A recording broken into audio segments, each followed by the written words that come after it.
What is better than a delicious apple? They are wonderful. And you know, everything that we do today is going to be apple related. We're going to talk about apples and we're going to make some things with apples. And if you love apples and you know apple season is just around the corner, then this is going to be the video that you want to listen to because you want to know how to store it, how to clean them, all those good things. So let's get the job done. When your apple needs a wash, add water to your container, place the apple in. I'm going to add in some white vinegar, just regular white vinegar. I'm going to put about a tablespoon into the water. Give all of that a good stir. And then I'm going to add just a little bit of baking soda.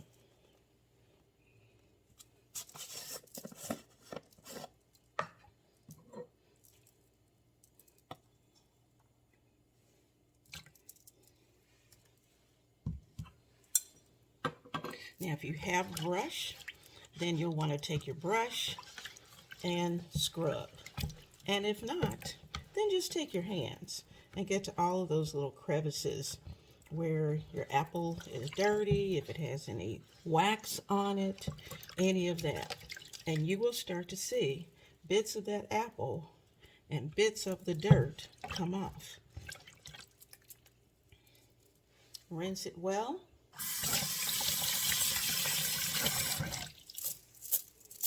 And you're ready to eat. First of all, when you're searching for an apple, now this apple is pretty substantial, but when you're searching for an apple, you want to make sure that your apple does not have any bruises or as few bruises as possible. You also want to store your apples in a nice, cool place, preferably the refrigerator. And you also have to be very careful about what other fruits you are putting next to your apples. Because if you have things like bananas or things that may produce some type of ethylene gas, then those fruits or vegetables will help to diminish the amount of time that your apples will last. But if you take good care of your apples, they're going to survive in your refrigerator for quite a long time and be very, very tasty. You are always welcome into the kitchen of Ebony Ivy Thyme. I invite you to subscribe and to hit that like button before you leave, because of the fact that this is where we are inspiring home cooks to cook daily, to decorate their kitchen, and to love on their family.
I like to choose apples according to what I'm going to use them for.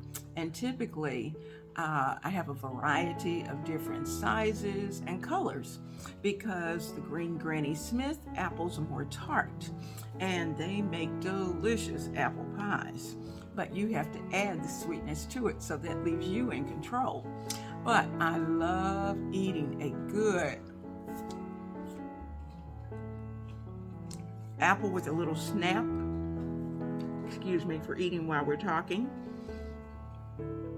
But you'll notice that this apple was very small. And the reason for that is because it's for one.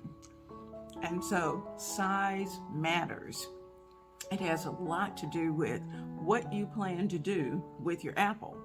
Also keep in mind that when you're selecting your apples, especially if you're going out to an orchard, an apple orchard, then you want to make sure that you're looking for the best looking apple that you can find. You want it vibrant, you want it colorful, and you want it as blemish free as possible, because those are going to be your best eating apples. Now, if you plan to do what I'm going to do, which is use them in recipes, then you can afford to look for those apples or to gather those apples at the orchard that aren't exactly perfect, because you're going to take all the peel off and you're going to either slice them or dice them or grate them, whichever the case may be, and you're going to make whatever the dish is that you like.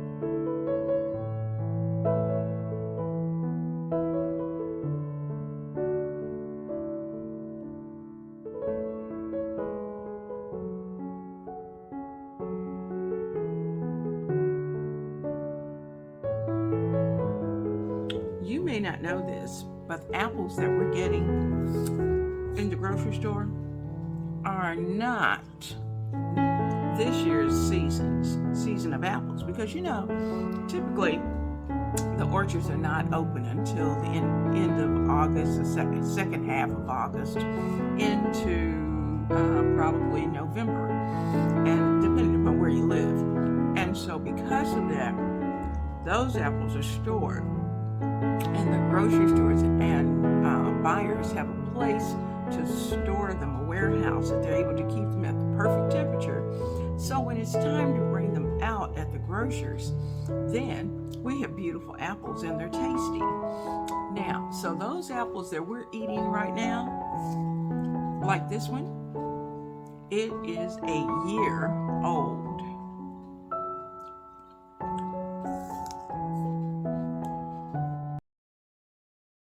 There is absolutely nothing better than homemade apple pie. And along with homemade apple pie, you're going to want to have a homemade crust.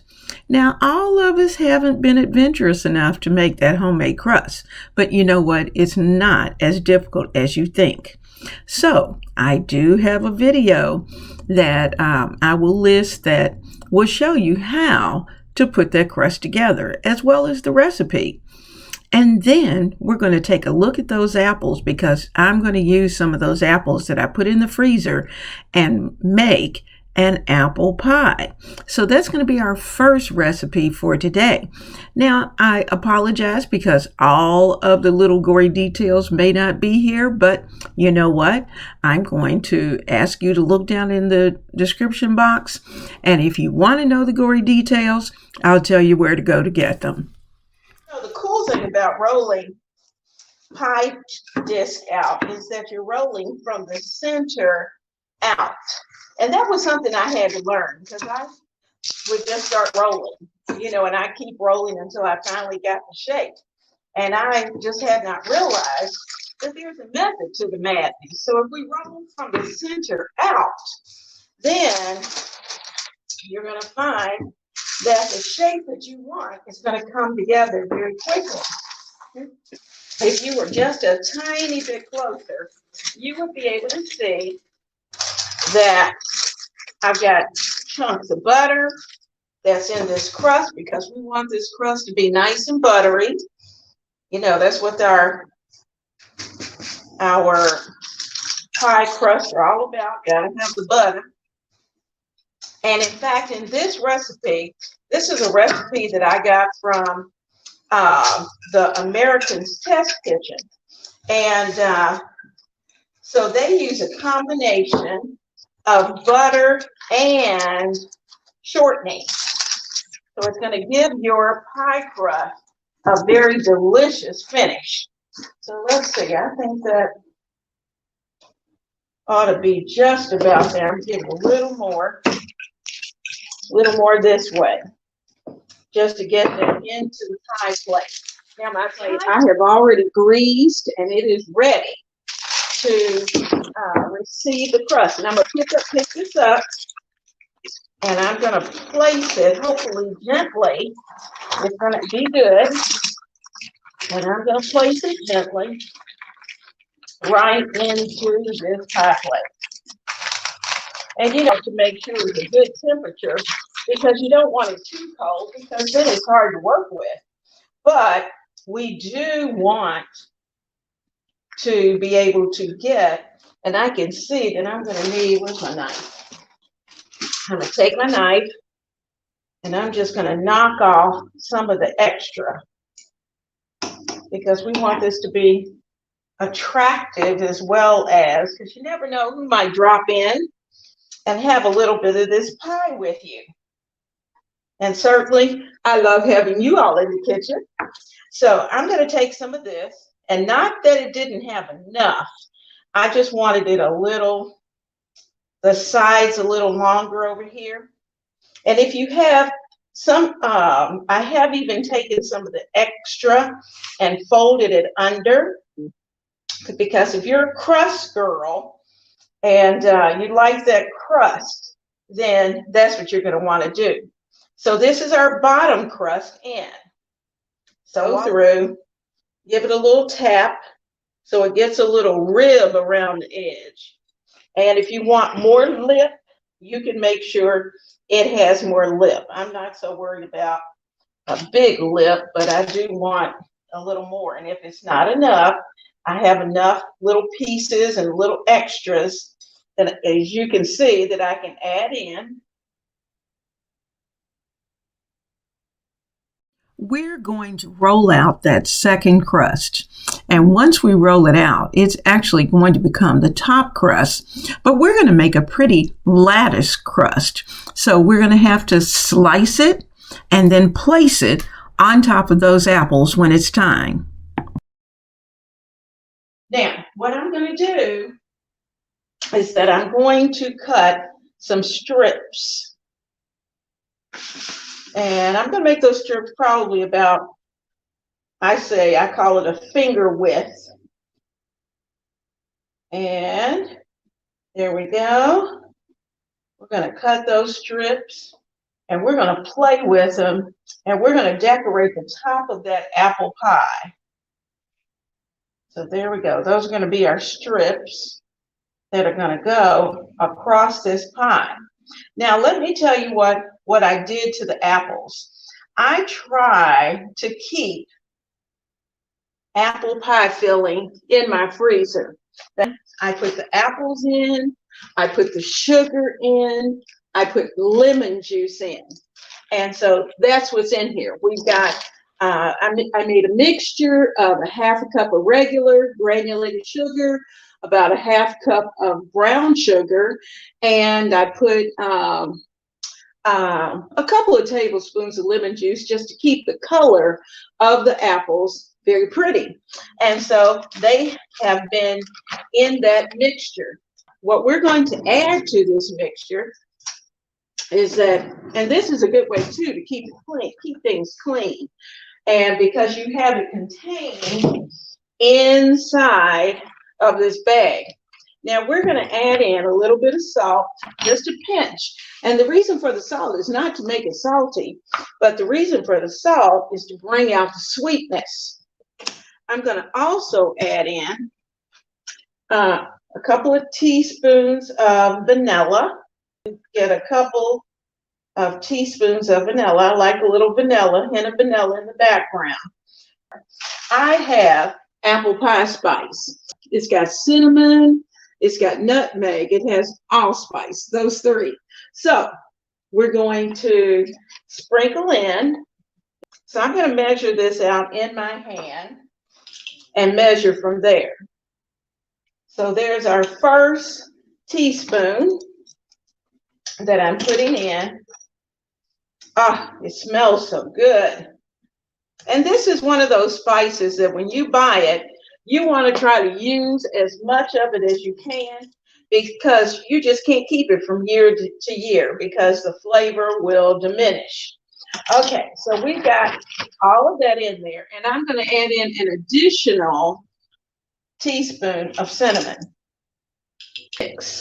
All right, so we've got our apples, our apple pie spice, a little extra touch of cinnamon. We've got the vanilla. We've got the pinch of salt.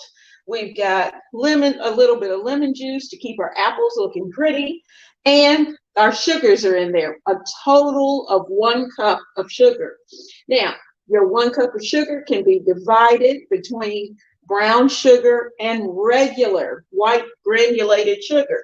So we got all of that. All right, so we've got our apples, our apple pie spice, a little extra touch of cinnamon.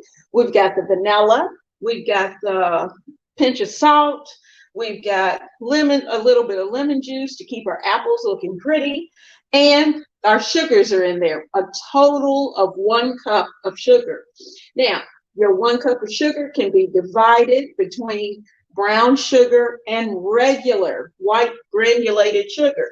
So get that mixed up, and then we're going to start to give it a little zhuzh. Now, the good thing is that these apples are nice and moist, and I used about 10 Granny Smith apples. With that, we're going to get our everything moved out of the way. I'm going to put a little parchment underneath, just in case. And we're going to start to add the apples to this mixture. So I'm just going to put my apples in, ladle them in.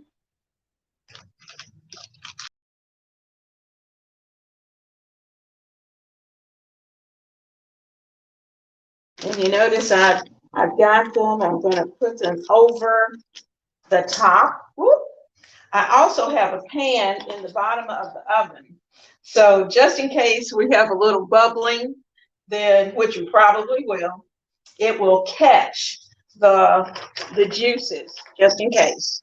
One thing we need to do, we need to dot the top of this with butter. I'm going to take some little pieces of butter and go put it over the top,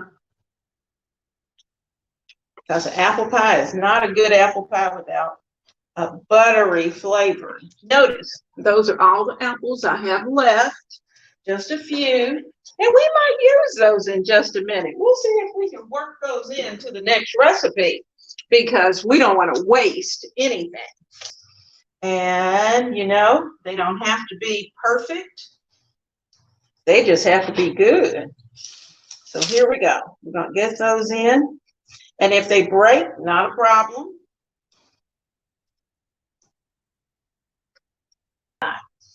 Okay, well, this one's a really nice one, so I'm going to put that straight across the top. That came up perfectly. Don't you just love it when a plan works out?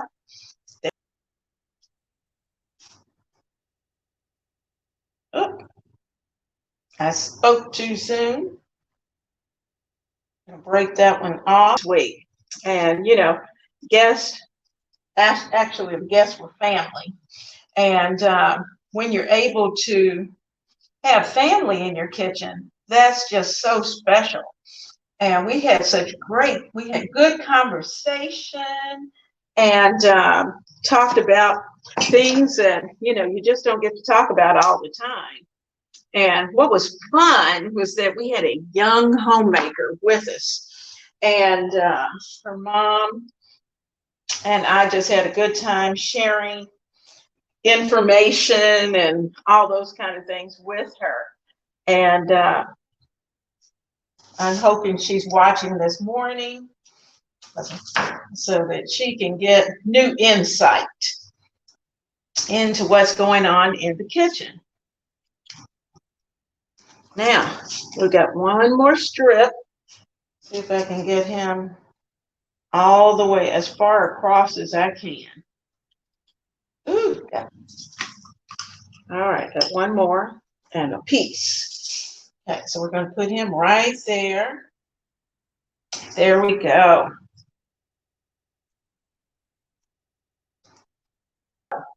There we go. She's ready for the oven. My friends, I am striving for a zero waste kitchen. And so, because of that, when I saw apples for sale, I thought, oh my goodness, I will purchase a ton of apples, bring them home, get them cleaned up, get them sliced and diced, and get them into the freezer. Remember those nice crusts that we use for the apple pie? Well, when I prepared the crust, I actually prepared quite a few. So I had some in the freezer. And since we had a few apples left, I thought what better way to use them than to make some apple hand pies. So let's get to it. You'll notice that I'm using a very small pot, and that's because I'm only making a few apple hand pies. And I have placed inside of this pot all of the apples. I've added some white sugar as well as brown sugar because the brown sugar is going to add that little molasses flavor that we're going to love. And we're going to want this to cook down until the juices have been released. And then we'll start to add in some other deliciousness. I poured the juice off of the apples, and I'm going to let them bubble a little while, but I want the juice to come out. See, I'm taking them out, pouring the juice off, and I'm saving that juice. I'm going to use that juice when I make apple muffins, and you need a certain amount of liquid.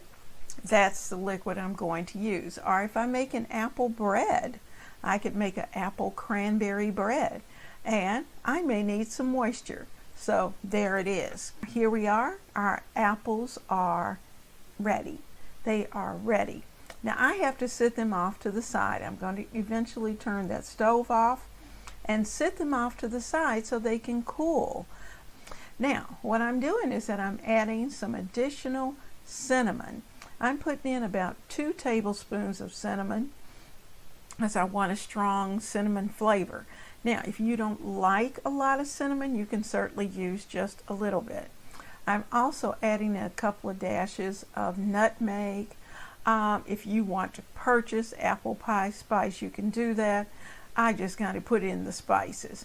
I didn't have any allspice, so I didn't add that, and I didn't have any cloves, so I didn't add that either, and I'm okay with that.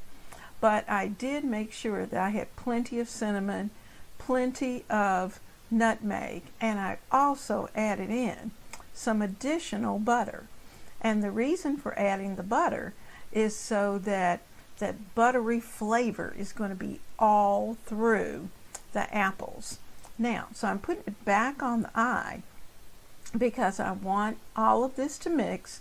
I want the butter to get in those apples. And then you can decide after this is all melted and ready, you can decide whether or not you want to prepare your hand pies immediately, or you could even take these apples already prepared and put them into a Ziploc bag once it cools and have them ready for an apple pie or an apple hand pie later. So you don't have to fix it tonight. You could certainly do that for however many people you happen to have in your house, but you don't have to. So I'm just stirring these up, making sure that the butter is throughout the apples. And you can see this is nice and hot. So I have a few jumping out of the pool, so I'm trying to get those up without burning my hand. But I do not want this to stick, and I definitely don't want it to burn. So that's the reason why I'm just continuing to give it a good stir. Anytime you're working with butter, you've got to make sure that you keep an eye on it and check it. And plus, we're dealing with a sweet substance which will burn easily if we walk away from it. So please, please, please, please do not do that. Now, we could also use these apples in a cake, which would be really, really good. You could do an apple upside down cake, and I have that in my playlist for fall, in the fall comfort foods. And that apple upside down cake is the bomb. So you're going to want to try that out as well. So if you taste one and it's not quite where you want it, add a little more. Now I added a couple of little swooshes of vanilla. I like a little vanilla with my apples, and so I just put a little bit on there. Now I did it quickly, did it carefully. Most of the time what you will want to do, because it does have a little bit of an alcohol content, if you have a gas stove in particular, you're going to want to take that pot off the eye, add your vanilla, stir it up, and then put it back. But I can do what I'm doing because I have a glass top. Now, what I'm doing is that I'm taking some of these apples out and I'm spreading them out on the plate. I'm going to let them cool. And in fact, I'm going to sit that plate in the refrigerator so they can get nice and cold. So I'm going to add a little more vanilla to this because these apples are going to go in the freezer so that I can make something appley delicious later. They're going to be so good. So just a little bit. You could even add some rum. Oops, did I say that? Yes, you could. You could add a little rum or a little bourbon in at this point. And you know, bourbon would work out great because that's what you can use when you're making your own vanilla extract, bourbon and vanilla beans. Now, so my apples are there. I'm letting them cool just a minute because you won't want an extra hot plate of apples in the refrigerator. Well, I have taken the dough out and rolled it between two sheets of parchment paper. And using a glass, I've just cut out the circles for our fried pies. And as you can see, I have quite a few here, and I will have some extra dough once I move these. But off to the side, I have the apples. Now you can see that I'm just using a pan, and I have lined that pan with parchment paper as well. And you know, my little circles are trying to stick. So what I'm going to do is just use this spatula to work them up off the surface. I didn't want to put down a ton of flour, but I did put a little bit down. So I have the first one ready, and I'm going to get about a heaping tablespoon of the apple mixture. And I'm trying to make sure that I don't have any of the juice. I just want the apples. So there's our first batch. And you know, it looks like it ought to be like it's not enough, but I promise you it's going to be more than enough. And you can see it trying to poke out there, but I'm going to have to work with that and just put down enough so I can lay this down and just press in on the edges of that little pie. Then I'm going to take my fork and I am just going around the edge of the pie, sealing it with the fork, and I'm going to put in dots on top, which will allow the air to vent. Or if there's any little juice overflow, it will probably come out of that top rather than coming out of the sides. So we're on to the next one, and these are just thick enough that I can kind of play around with them. I sit it on the back, and after you get the first one done, you get the hang of it, but it will move along very quickly. So I'm just going to continue putting my little apple mixture into each one.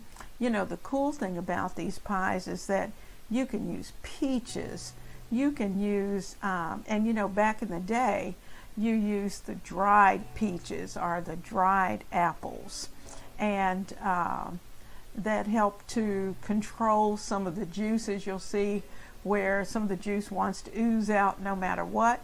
But you know what? We just work around it. So that's why I have my little flour there. And I'm just going to, I'm not going to let it stop me. And if you have a little tear, it's okay. I had one, and I just kept it moving. So I decided, well, maybe I better turn it over. So what I started doing as of this point was, not only did I take the fork and seal it on one side, but I'd flip it over and do it on the back side as well. So we're going to work through that. Now, you know, we had quite a bit of dough left over, and so I'm not about to throw that away.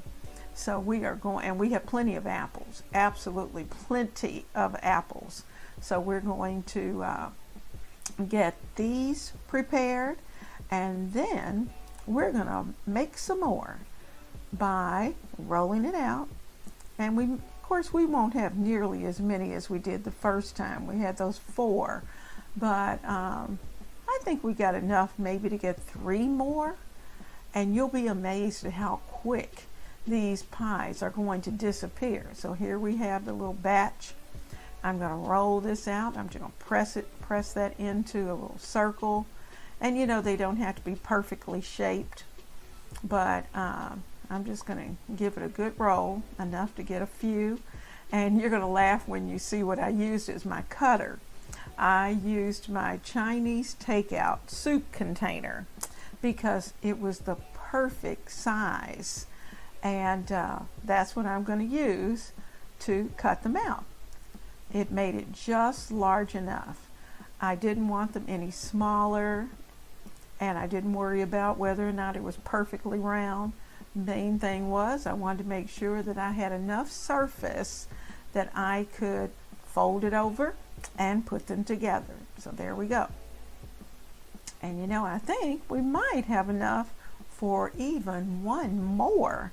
So I'm taking my finger and press it close, and let's get our fork. You see, it's trying to ooze on me. Don't let it get the best of you. And just use your fork and work your way around it, then flip it over and do it again. And it will seal it. But don't forget to put your holes, your vents, in the top.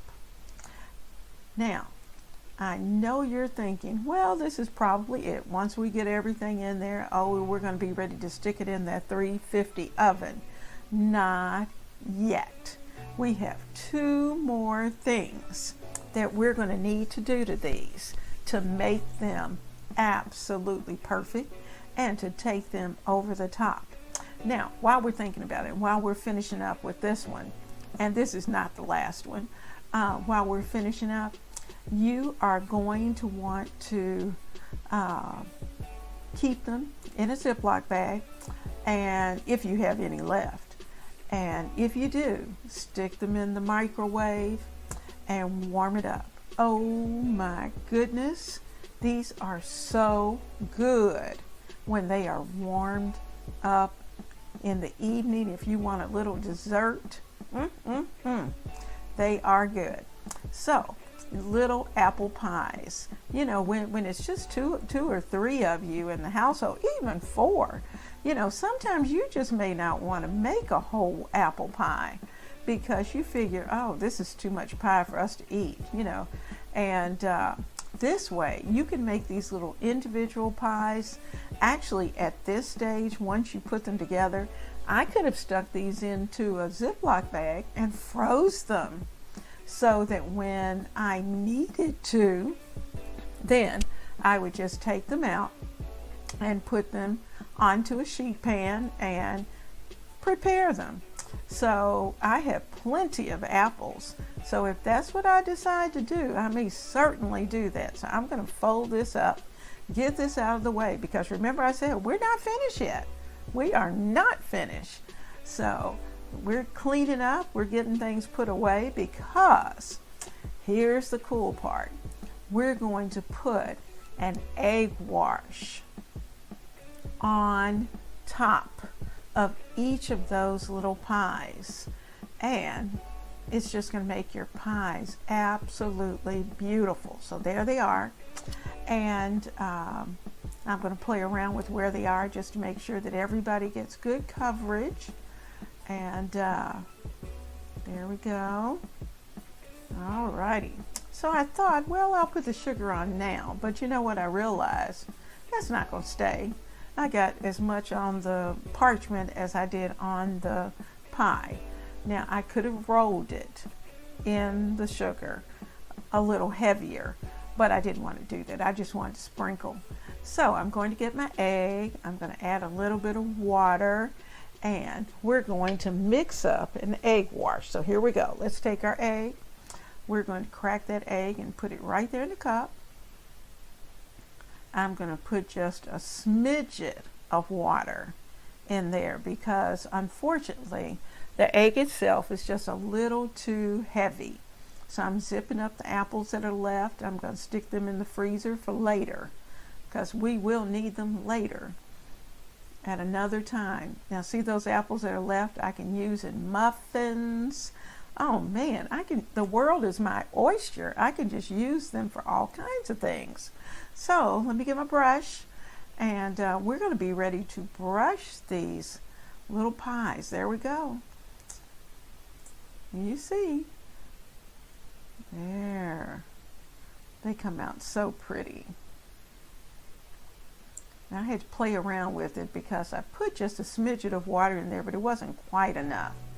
I wanted it to be able to move a little easier. There we go. That brush is so much nicer. So I'd say probably about a teaspoon at least of water into your egg mixture. And you may need 2 teaspoons. Just depends on your egg and what size egg that you have. I had an extra large, and I think that's why I had to go back and add just a little more. So I probably put in about 2 teaspoons of water. And there we go. Now that we have our egg wash on these, they will hold the sugar. And you know, you would think because we're putting granulated sugar on them that they would get dark very quickly, but surprisingly they don't. They really don't. They get golden. It takes a while for them to cook. If you have any oozing or if you have any sugar overage like I had, you may have some of that to get a little darker. But here we go. We got them. They're out. Let's take a look at them.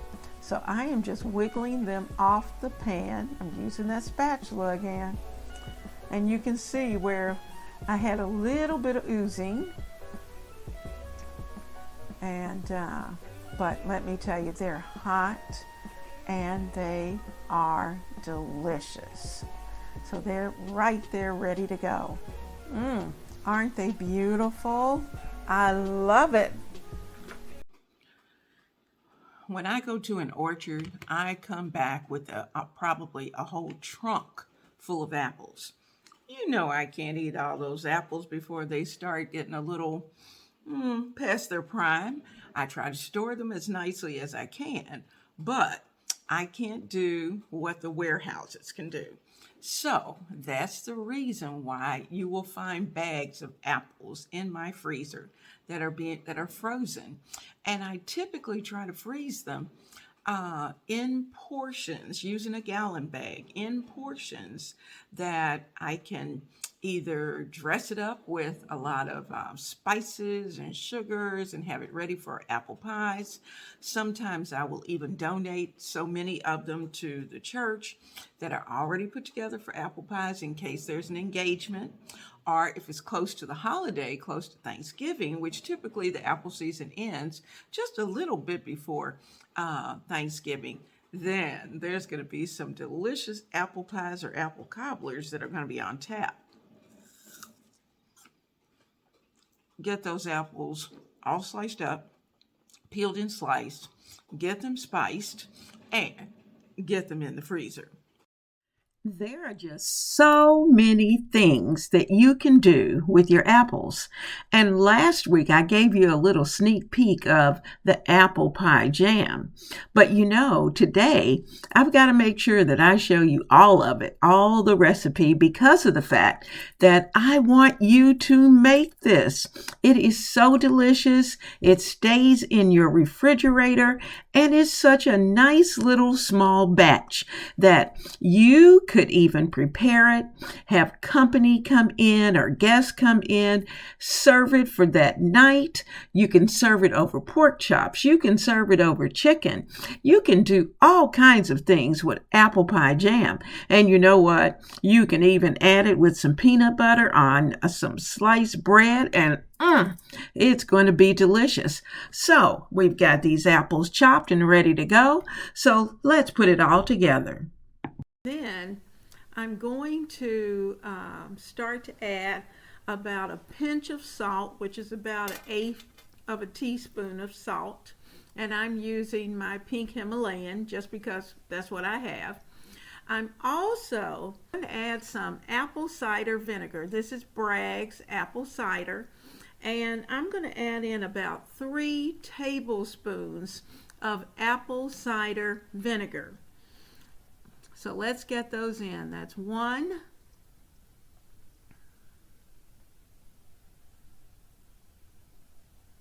And it's going to help with the color as well as the flavor. That's number 2. And number 3. 3 tablespoons of apple cider vinegar. It's going to give it just a little sharpness. I'm also adding in a couple of teaspoons of apple pie spice. This is 2 teaspoons. That's a 2 teaspoon measure. And I've placed that in because it's a 1/2 tablespoon. I'm going to add 2. So that's 1/2 plus 1/2 equals 1 whole tablespoon. So we've got the colors are going to change. And you have to be patient when you're making jam. You could certainly put it on high and just stand there and stir and stir and stir. But I like the smell of it. And because I like the flavor of brown sugar, I'm going to add in just about a 1/2 cup of brown sugar. I can always add more sugar because, anytime you're making a jam, it really is about the sugar because that's what's going to help to make the syrup. It's going to take the syrup, the liquid.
But as you can see, as I do this, the juices in the apples are filling in that spot. So this is not quite ready yet. Goodness, I wish you could smell my kitchen. Notice when I pull my mixture back, we have a trail. And let's see if I can do this just a little bit closer so you can see.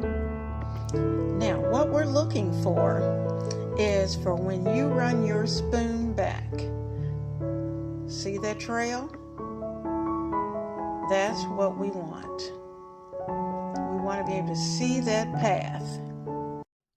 We're going to rapidly boil this mixture until we get a really thick, gooey mixture. Now, we placed a couple of spoons in the freezer, and what we're doing is that we're going to take that nice cold metal spoon out, and we're going to test the liquid.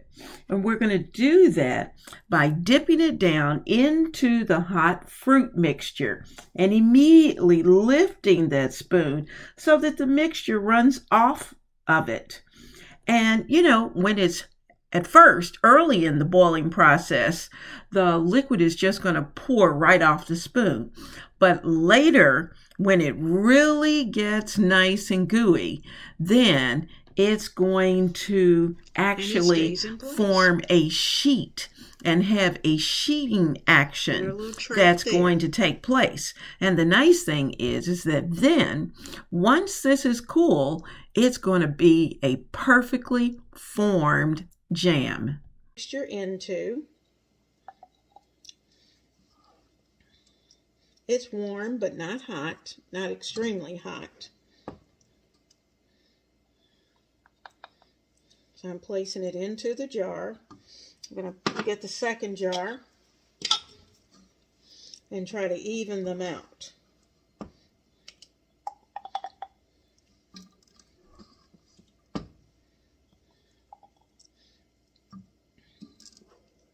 And of course, then I have to have a jar for me.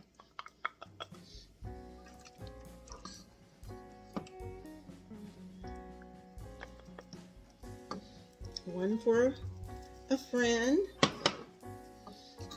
and one for another friend.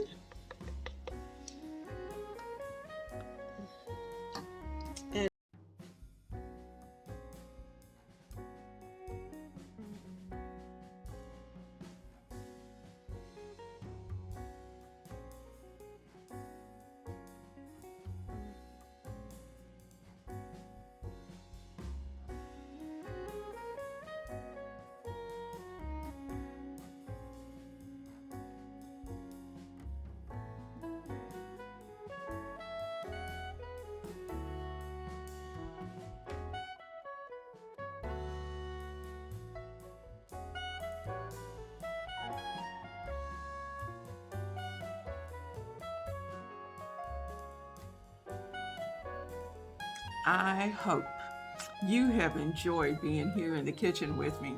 You can hear the coffee's ready, and it won't be long before people will start milling around here in the kitchen. But for now, I'm having my morning apple because apples are so good for you. So remember that if you want to keep everything in your body moving the way it should, have an apple for breakfast because it does a body good.